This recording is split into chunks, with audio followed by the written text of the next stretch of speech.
Cristo, nossa justiça, capítulo 6. A mensagem do terceiro anjo em verdade. Uma séria indagação surgiu na mente de alguns que ouviram a mensagem de justificação pela fé apresentada na Assembleia de Minneapolis sobre a relação dessa mensagem com a do terceiro anjo.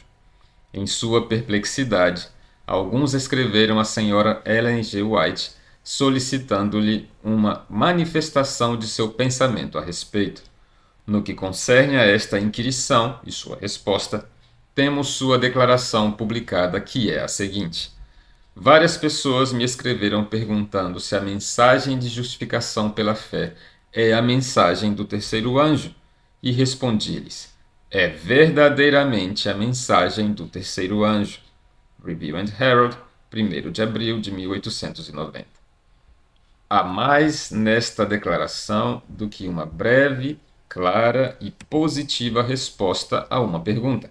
Ela tem sentido profundo e vital, soa como uma séria advertência e faz um apelo inteligente e ardente a todo o que crê na mensagem do terceiro anjo. Dediquemos cuidadoso estudo à declaração. Justificação pela fé, afirma-se, é a mensagem do terceiro anjo em verdade. As palavras em verdade significam de fato, na realidade, com certeza. Isso significa que a mensagem de justificação pela fé e a mensagem do terceiro anjo são idênticas em propósito, escopo e resultados. Justificação pela fé é o modo divino de salvar pecadores, sua maneira de convencer os pecadores de sua culpa, sua condenação e condição inteiramente perdida e desesperançada. E também a forma divina de cancelar a culpa, livrando os homens da condenação de sua lei e dando-lhes um novo posicionamento perante ele e sua santa lei. A justificação pela fé é a maneira de Deus transformar homens e mulheres fracos e pecadores em cristãos fortes, vitoriosos e justos. Agora, se é verdade que a justificação pela fé é a terceira mensagem angélica em verdade, de fato, na realidade, deve dar-se que a compreensão e apropriação da terceira mensagem angélica tenha por desígnio realizar naqueles e por aqueles que a recebem a plena obra de justificação pela fé. Que tal é seu propósito torna-se evidente a partir das seguintes considerações. 1. A grande mensagem tríplice de Apocalipse 14, que designamos pela expressão a mensagem do terceiro anjo, é tida por Evangelho Eterno, Apocalipse 14, 6. 2. A mensagem traz o solene anúncio de que é chegada a hora de seu juízo. 3. Ela admoesta a todos quantos vão encontrar-se com Deus em seu grande tribunal, para serem julgados por sua justa lei, a temerem a Deus e dar-lhe glória e adorarem aquele que fez o céu e a terra e o mar. Verso 7. 4. O resultado ou fruto desta mensagem de advertência e recomendação é o desenvolvimento de um povo a respeito do qual é declarado: aqui está a perseverança dos santos, os que guardam os mandamentos de Deus e a fé de Jesus. Verso 12. Em tudo isso temos o fato da justificação pela fé. A mensagem é o evangelho de salvação do pecado, condenação e morte. O juízo traz os homens e mulheres face a face com a lei de justiça pela qual deverão ser julgados. Devido à sua culpa e condenação, são advertidos a temer a Deus e adorá-lo. Isto envolve convicção de culpa, arrependimento, confissão e renúncia. Esta é a base do perdão, purificação e justificação. Aqueles que passam por esta experiência introduziram em seu caráter a doce e bela graça da paciência numa época de difundida irritabilidade e temperamentos incendiários que têm destruído a paz, a felicidade e a segurança da raça humana. O que é isto senão justificação pela fé? A palavra declara que, sendo justificados pela fé, temos paz com Deus por meio de nosso Senhor Jesus Cristo. Romanos 5:1. Contudo, há ainda mais, pois estes crentes guardam os mandamentos de Deus, experimentam a maravilhosa mudança do ódio e transgressão da lei de Deus para o amor e observância de seus justos preceitos. Sua condição diante da lei foi mudada, sua culpa foi cancelada, sua condenação removida e a sentença de morte anulada. Tendo aceito a Cristo como Salvador, receberam sua justiça e sua vida. Essa maravilhosa transformação pode ser operada somente pela graça e poder de Deus e é operada somente por aqueles que lançam mão de Cristo como seu substituto, penhor e redentor. Portanto, é declarado que guardam a fé de Jesus. Isso revela o segredo de sua experiência rica e profunda. Eles lançam mão da fé de Jesus, aquela fé pela qual ele triunfou sobre os poderes das trevas.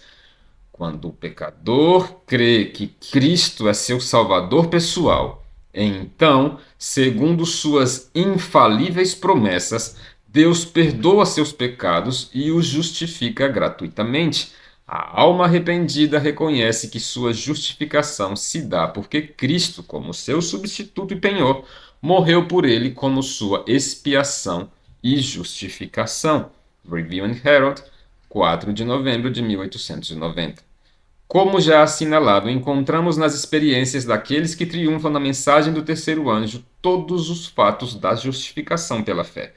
Por esta razão, é bem verdade que a justificação pela fé é a mensagem do terceiro anjo em verdade. Seria de bom alvitre aqui chamar a atenção para o fato de que tanto a justificação pela fé quanto a mensagem do terceiro anjo são o Evangelho de Cristo em verdade. Isto é tornado evidente por uma declaração do apóstolo Paulo, que declara que o Evangelho é o poder de Deus para a salvação de todo aquele que crê, visto que a justiça de Deus se revela no Evangelho de fé em fé. Romanos 1, 16, 17. Os fatos aqui apresentados são: 1. O Evangelho é uma manifestação do poder de Deus em operação, livrando os pecadores de seus pecados e implantando neles sua própria justiça. 2. Isto, porém, é feito somente naqueles que creem. 3. Isto é tornar justo pela fé. 4. E este é o propósito tanto da mensagem de justificação pela fé, quanto da mensagem do terceiro anjo. Qual, então, é a importante lição a ser obtida da declaração que tivemos para análise? Que advertência ela oferece? Claramente, o seguinte: que todos quantos aceitam a mensagem do terceiro anjo devem passar pela experiência da justificação pela fé. Devem ter a Cristo revelado para eles e neles. Devem saber por experiência pessoal a obra de regeneração. Devem ter mais plena garantia de que nasceram de novo, a partir do alto, e que passaram da morte para a vida. Devem saber que sua culpa foi cancelada, que foram livrados da condenação da lei e assim estão prontos para aparecer perante o trono do juízo de Cristo. Devem saber por experiência vitoriosa que lançaram mão da fé de Jesus e são por ela mantidos e que por esta fé são capacitados a observar os mandamentos de Deus. Deixar de passar por esta experiência será perder de vista a virtude redentora, real e vital da mensagem do terceiro anjo. A menos que tal experiência seja obtida, o crente terá somente a teoria, as doutrinas, as formas e atividades da mensagem. Isso se provará um erro fatal e terrível. A teoria, as doutrinas, mesmo as mais zelosas atividades da mensagem, não podem salvar do pecado, nem preparar o coração para defrontar a Deus em juízo. É com respeito ao perigo de cometer este erro fatal que somos advertidos.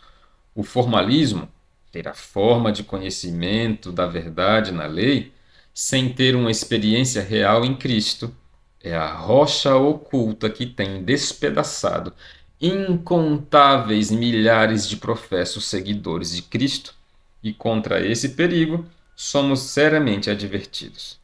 Há, contudo, mais do que advertência nesta declaração. Há um apelo, um ardente e insistente apelo para entrar em comunhão com Cristo Jesus, nosso Senhor.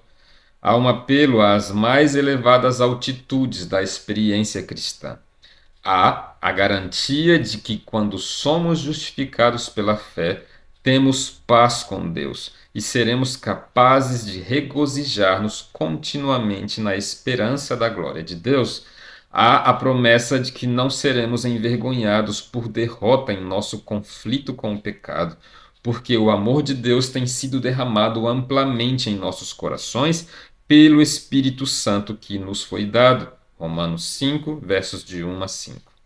Quem dera que todos acatássemos tanto a advertência quanto o apelo que nos advieram de modo aparentemente tão estranho, contudo impressionante, na Assembleia de 1888. Quanta incerteza não seria removida, quantos desvios, derrotas e perdas não teriam sido impedidos. Que luz, bênção, triunfo e progresso não nos teriam chegado. Mas graças sejam dadas àquele que nos ama com amor infinito, que não é demasiado tarde, mesmo agora, para responder de todo o coração à advertência, bem como ao apelo, e receber os grandes benefícios providos.